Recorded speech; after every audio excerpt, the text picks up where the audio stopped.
Welcome to Hodge Podge Australia. Today we're making this beautiful love cake perfect for Valentine's Day, engagement parties or wedding cakes. You will need an 8-inch cake, a very high one. This one's about 4 inches high, cut into 3 layers. And then I have 2 6-inch cakes, both cut into half. So again, it comes to about 4 inches in height. We want some nice height on this cake. And I also have a 10-inch cake board here that I've covered with white fondant, plus a 6-inch cake board, and so much buttercream, it is insane. Let's get started putting this together. The first things that you need to do are crumb coat these cakes. So start with your 6-inch cake, put a little bit of buttercream onto your board, and then add some generous layers of buttercream in between your layers of 6-inch cake. Now also pick a nice flat top for your surface, because you do want this to be nice and flat and symmetrical, so do also take the time to have a look at your sides and make sure it's not slanted. You don't want the Leaning Tower of Pisa on the top of this cake, so make sure that you have a look and see that it is lovely and straight and flat. Then give it a really nice crumb coat, because this is the tier that we're going to cover in fondant, so you want it to be nice and smooth. Then you can do the same for your 8-inch cake, so add a little bit of buttercream onto your fondant covered cake board. If you choose to cover it in fondant, you can just leave it on the cake board or cover it with something else. I've done this one in white fondant. Then add in your lovely generous layers of buttercream, and again crumb coat your cake. Now you don't need to be too particular with this one, because we're going to decorate it with more buttercream, so it is going to be covered, but you do want to make sure that you do coat all those crumbs, because you don't want anything popping out in between your lovely buttercream roses. So pop those into the fridge to set, then take your 6-inch layer cake out and let it come to room temperature before you cover it with the fondant. That's just a little handy tip from me to you, especially if you're in a very hot, humid climate like Brisbane. So now it's time to cover your cake. So roll out some red fondant until it's lovely and big. I like to roll it out so much that it's going to drape down the sides of all of my cake, so I don't have to worry about pulling it down, because every time I pull down fondant, it tears. So I roll out so much fondant that it's just going to drape around, and then you just need to pull out at the sides as you're going down and smoothing it with your hands. Now, as I mentioned, it is so hot and humid here in Brisbane at the moment. It is revolting.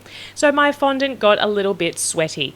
You will notice at the end that it's going to be a little bit wrinkled, and I do apologize for that, but I can't do anything about this weather, and I'm sure your fondant will come out a lot smoother. But just make sure you take that time to smooth it out. Try and keep the room as cool as possible. Blast that aircon if you have to, so that you don't end up with sweaty wrinkled fondant like I did.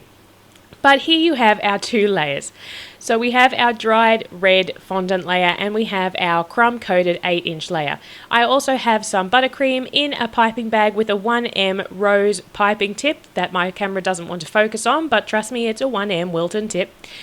Then we're going to stack our layers. So pop your 6-inch layer on top of your 8-inch layer. Make sure it's nice and centered, and then we can decorate the bottom. So using your piping tip, we're just going to do some buttercream rose swirls all the way around the cake. Now, the height of this one, as I mentioned, is just a little under 4 inches, so I can get 2 roses high. It would be really pretty if you could do 3. I suppose you could do smaller roses. I like it with the 2 though. It is lovely. And just do these roses all the way around. Now you do want them to overlap, because you don't want to see any of the cake underneath. You want to make sure that these roses lap over each other. It doesn't matter, they don't need to be separated. This actually makes sure that you're covering in any gaps. So just continue doing this swirl all the way around your cake. I like to pick the front of the cake and do a couple of roses on either side. So like pick your center, do those roses, do a couple on one side, a couple on the other, and then fill in the back. And that way you know you're going to get some really nice coverage on the front, and you're not going to just start in the middle, go around, and then find that you have to shove a smaller rose right at the front again. So do your nice big roses right at the front, and if there's going to be any smaller roses, they'll be at the back of the cake. And there you can see we've added these all the way around our cake. What do we do on the top? We just add some smaller roses on that ledge there. So all you have to do is go around, and you can touch that fondant, make it go up a little bit so that you don't have the gap you can see there as well. It's also good if you have a couple of little gaps at the top of the cake, you can put those swirls all the way around, and that's going to fill that in.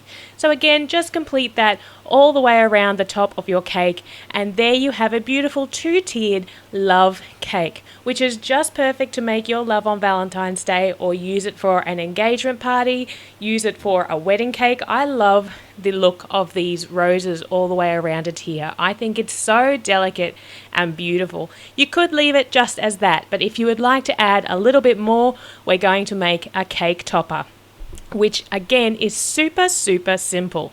If you have a little stencil, you can make your own. I have one. Just get some baking paper, get your stencil. Mine is actually just a cookie cutter that I can drop because it's plastic. It's a cookie cutter, and it's a lovely little heart with a bit of a ripple around the side, so just for some interest, and just some white chocolate. I'm going to melt that white chocolate in the microwave, and then I'm going to show you just how easy it is to make.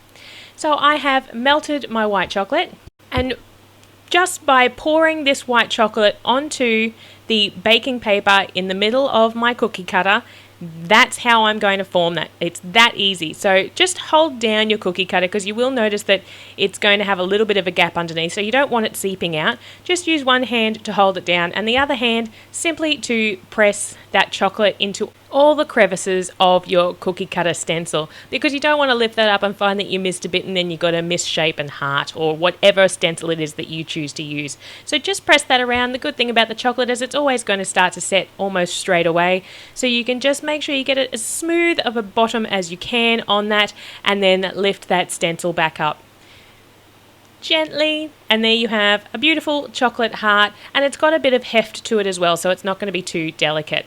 Now it's time to add that to our cake. Once it has set, you can either leave it on the bench to set at room temperature or pop it in the fridge. It's going to focus, there it is, and I'm simply going to press that down into my cake. So not too far, because obviously I don't want all of the heart to disappear, but we need it to stay in place. And that is how you make a two-tier love cake. So pretty, and it's so customizable. You can do anything you want with it. Just to finish off the heart, I melted some red candy melt and wrote love across the top, just to really bring home my point. If you love this cake, make sure you give it a big thumbs up, subscribe to us here at Hodge Podge Australia, and we'll see you again real soon.